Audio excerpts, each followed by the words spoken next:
आइए आज सुनते हैं जया एकादशी की व्रत कथा। हिंदू धर्म में एकादशी व्रत का बहुत महत्वपूर्ण स्थान है।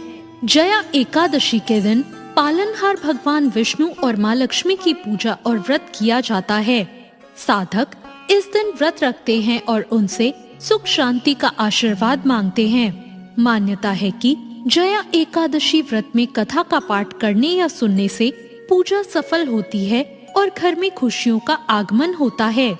जया एकादशी के विषय में जो कथा प्रचलित है उसके अनुसार धर्मराज युधिष्ठिर ने भगवान श्री कृष्ण से निवेदन किया कि माघ शुक्ल की एकादशी में किनकी पूजा की जाती है और इस एकादशी का क्या महात्म्य है। श्री कृष्ण कहते हैं कि माघ शुक्ल पक्ष की एकादशी को जया एकादशी कहा जाता है। यह एकादशी बहुत ही पुण्यदायी है। इस एकादशी का व्रत करने से व्यक्ति को नीच योनि जैसे भूत प्रेत पिशाच की योनि से मुक्ति मिल जाती है। और श्री कृष्ण इस संदर्भ में युधिष्ठिर को एक कथा सुनाते हैं। कथा इस प्रकार है। स्वर्ग में उत्सव चल रहा था।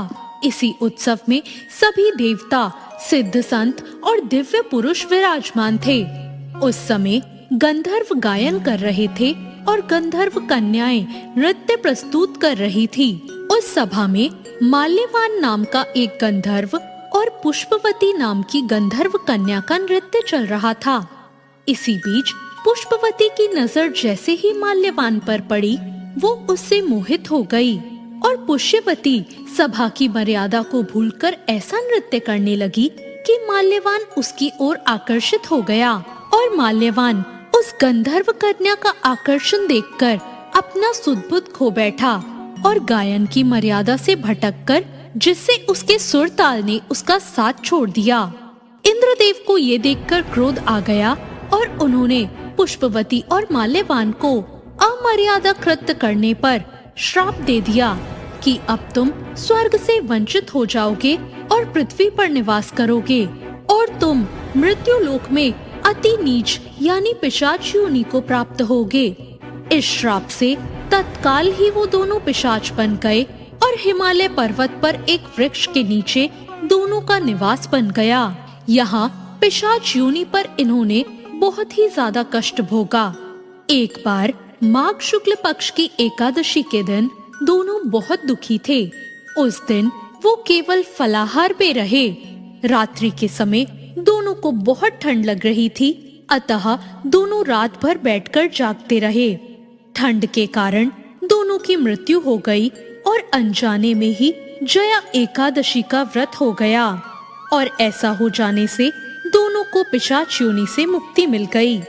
अब माल्यवान और पुष्पवती पहले से भी सुंदर हो गए और स्वर्गलोक में उन्हें स्थान मिल गया। देवराज ने जब स्वर्गलोक में उनको देखा तो वो चकित रह गए और पिशाच योनि से मुक्ति कैसे मिली, उन्होंने उनसे ये प्रश्न किया। माल्यवान ने कहा, ये भगवान विष्णु की जया एकादशी का प्रभाव है। हम इस एकादशी के प्रभाव से पिशाच योनि से मुक्त हुए हैं। इंद्रदेव ये देखकर अति प्रसन्न हुए और उन्होंने कहा कि आप जगदीश्वर के भक्त हैं, इसलिए अब आप मेरे लिए आदरणीय हैं और अब स्वर्ग में आनंद पूर्वक रहकर विहार करें। इस प्रकार भगवान श्री कृष्ण ने ये कथा युधिष्ठिर को सुनाई और कहा कि जया एकादशी के दिन जगतपति जगदीश्वर भगवान विष्णु ही सर्वथा पूजनीय हैं। जो श्रद्धालु भक्त इस एकादशी का व्रत रखते हैं, उन्हें दशमी तिथि को एक समय आहार करना चाहिए और इस बात का ध्यान रखना चाहिए कि वो आहार सात्विक हो। एकादशी के दिन श्री भगवान विष्णु का ध्यान करके संकल्प करें और फिर धूप, दीप, चंदन, फल, तिल और पंचामृत से भगवान विष्णु का पूजन करें। पूरे दिन इस व्रत को रखें और संभव हो तो रात्रि में जागरण कर सकते हैं। अगर रात्रि में व्रत संभव ना हो तो फलाहार करें। द्वादशी के दिन ब्राह्मणों को भोजन करवाकर उन्हें जनेऊ, सुपारी देकर विदा करें और भोजन करें। इस प्रकार नियम और निष्ठा से व्रत रखने वाले व्यक्ति को पिशाच योनि नहीं भोगनी पड़ती। तो ये थी जया एकादशी की व्रत कथा। आपको ये कथा कैसी लगी, कमेंट करके जरूर बताएं।